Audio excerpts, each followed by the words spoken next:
Hello, Johnstown. Thank you very much. This is going to be a great evening. It's incredible to be back in Pennsylvania, the proud home of American independence, the American Constitution, and American freedom. That's true, huh? What a history. And 21 days from now, we're going to win the Commonwealth of Pennsylvania, and we're going to win 4 more years in the White House. This election is a simple choice. If Biden wins, China wins, all these other countries win, we get ripped off by everybody. If we win, you win, Pennsylvania wins, and America wins. Very simple. For years, the selfish and corrupt political class betrayed the people of Pennsylvania, you know that, and the people of our country. Career politicians like Joe Biden lied to you. I don't think he knew he was even lying. You want to know the truth? He's gone. He's shot, folks. I hate to tell you, he's shot. He abused you, he crushed you, your dreams, and outsourced your jobs to China and distant lands all over the world. As a Senator, Biden's last American trade policies were a total disaster. They dismantled your steel industry and decimated entire towns in your area. And we brought back steel. And we put tariffs on steel, and we stopped dumping steel and aluminum. As vice president, he closed down 10,000 factories while raking in cash from corporations that moved jobs overseas. And his family got rich. You know that. How did Hunter make $3.5 million from the mayor of Russia, mayor of Moscow's wife? How did that happen? So you have the mayor of Moscow, got a wife, gave Hunter $3.5 million. I wonder what he did for that money, huh? The fake news, they refuse to talk about it. They don't want to hear about it. Biden's a servant of the radical globalists, the wealthy donors, the big money special interests who shipped away your jobs, shut down your factories, and you know it because you really suffered right in this area. Threw open your borders and ravaged our cities while sacrificing American blood and treasure in these ridiculous, endless foreign wars. They're all coming back home. Don't worry, they're all coming back home soon. They're already on their way. They've been on their way for a long time. In 2016, Pennsylvania voted to fire this failed and decrepit political establishment, and you elected an outsider as your president to finally put America first. That's what we did.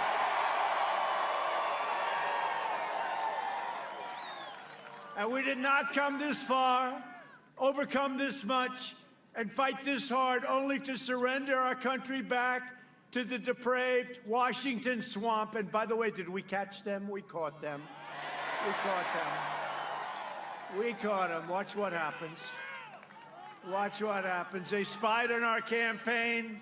What they did should never, ever be allowed to happen in this country again. Never.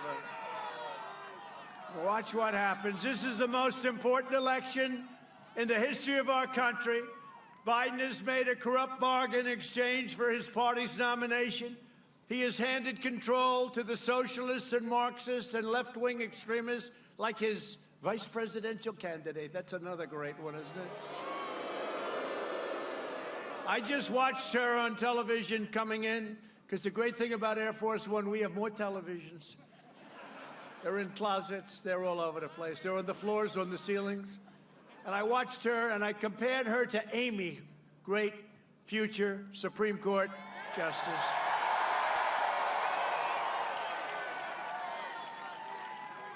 And I will tell you, Amy's made a great impression.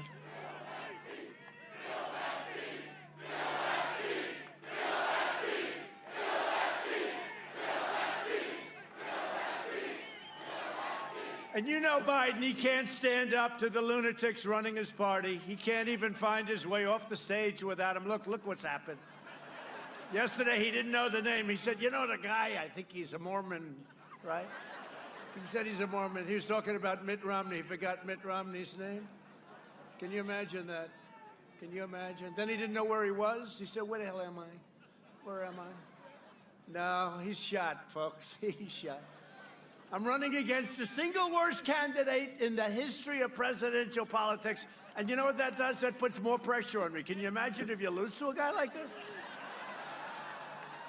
It's unbelievable. It's disgusting. It's disgraceful. If he wins, the radical left will be running the country. He won't be running the country. The radical left will take over. And how about Pennsylvania? So he says there will be no fracking. No fracking. This went on for a year and a half. No fracking. No fracking, no fracking. Then Elizabeth Warren refused to get out. So they stole another one for Bernie. Bernie's the greatest loser of them all. This guy, every 4 years, they steal it. So she refused to get out. Pocahontas, she refused to get out, right? They wanted me to apologize for saying the word Pocahontas. So, no, I apologize to Pocahontas, to the real one. No, you wouldn't get out, and she took enough votes away, and Biden won Super Tuesday. That shouldn't have happened. But if I don't sound like a typical Washington politician, fortunately, that's because I'm not a politician. I'm not a politician. But think of it. You talk about politicians. No fracking for a year and a half, right? And then he goes to Pennsylvania and says, no, there'll be fracking. Like nothing happened. Can you imagine if I did that? No fracking, no fracking, no fracking. I'm the opposite, by the way. No fracking, no fracking. Then you win and you go, got to go a little to the other direction, a little bit to the right, although he actually went further left, which is sort of an amazing thing. But all of a sudden he comes out in favor of fracking. And let me tell you, it's always the first thing that turns out to be true, okay? They will lose, you will lose in Pennsylvania 1 million jobs. There will be no petroleum products. There will be no fracking whatsoever. And did you see his party now is really angry at him because he's saying maybe there'll be fracking. It's a very conditional, it's a very weak. But with me, you're going to frack. You're going to frack. And you're going to keep your energy low, and we're independent. We are now energy independent, first time ever. So if I don't always play by the rules of the Washington establishment, it's because I was elected to fight for you, and I fought harder for you than any president has ever fought for their people. Right now, I'm fighting to eradicate the virus, rebuild the economy, and save our country from the radical left. And that's a big thing, saving it, because these people, this will end up being a large-scale version of Venezuela if they get in. They don't have water, they don't have medicine, they don't have food, they don't have anything. Despite everything they've thrown at us, we've done more in the first 3.5 years than any administration in history, and the best is yet to come. It's true.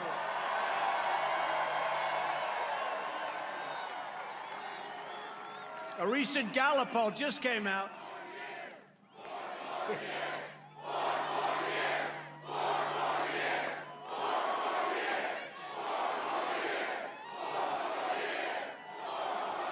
Thank you. A Gallup poll just came out that found that 56% of Americans say they're better off today than they were under Sleepy Joe and Obama. It's the highest of any president at this point in his term. Let's think of that, 56%. This is as we round the corner on the pandemic, 56%. They were much, much lower. Just remember this. If they were any good, I wouldn't have run for president. But they were no good. They did a horrible job. They did a horrible job. Yesterday, Biden told those 56% of Americans that they probably shouldn't vote for him. And for once, I agree with Joe. Did you hear he said, you shouldn't vote for me, He has no idea what he's saying. How the hell do you lose to a guy like this? Is this possible? Oh, I'll never come to Pennsylvania again. I love this place. They say he was born in Scranton, but he left. He left. He abandoned you. He didn't. Give me a break. Thank you. I love you, too.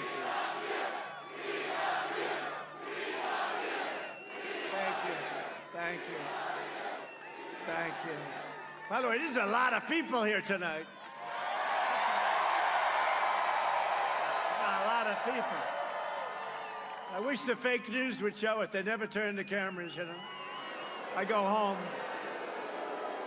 Our great First Lady always says, how was the crowd? I said, didn't they show? No, they just show your face. and about 5 people behind me, right? They become famous.